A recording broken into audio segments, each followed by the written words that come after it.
لوگ ہم سے فون پہ مسائل پوچھتے ہیں، دفتر میں جماعت کی نماز کا ٹائم نہیں دیا جاتا، جاب لگ گئی ہے مگر ایسی جاب ہے کہ جماعت کی نماز کا ٹائم نہیں دیتے۔ میں پوچھتا ہوں کہ مسجد قریب میں ہے یا نہیں ہے؟ اگر مسجد دور ہے پھر تو شریعت نے اجازت دی ہے کہ آپ کے محلے میں مسجد نہیں ہے، دور جانا پڑتا ہے تو شریعت نے اجازت دی ہے کہ جہاں ہیں وہیں جماعت کرا لیں۔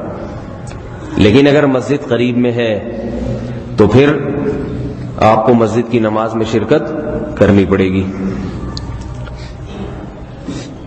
کبھی کبھار کوئی ایسا ہو جائے نا، کسی سے کبھی جماعت چھوٹ جائے کسی عذر سے، تو سمجھ میں آتا ہے جاب ہی ایسی ہو کہ آپ کو روزانہ کے ڈیلی بیسس کی بنیاد پر نماز پڑھنے کی اجازت نہیں ہوگی، تو ایسی جاب پہ بولو بھائی سولان۔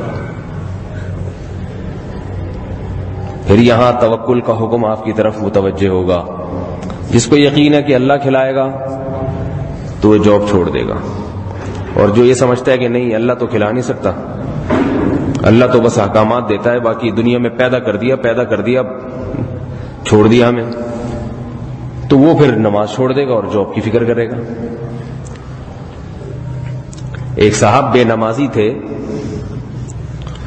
ان کو جاب کی آفر آئی اسلام آباد سے کسی ملٹی نیشنل کمپنی سے، بہت اچھی جاب لگ گئی ان کی۔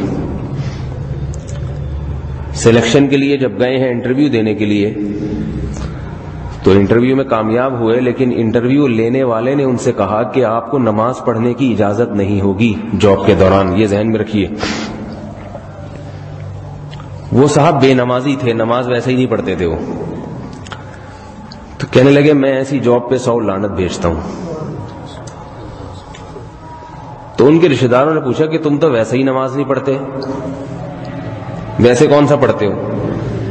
تو کہنے لگا اللہ نے مجھے حکم دیا، میں اللہ کا بندہ ہوں، گناہگار ہوں، نہیں پڑھ رہا، وہ اللہ میرا معاملہ ہے، لیکن کسی کے مشورے سے چھوڑ دوں؟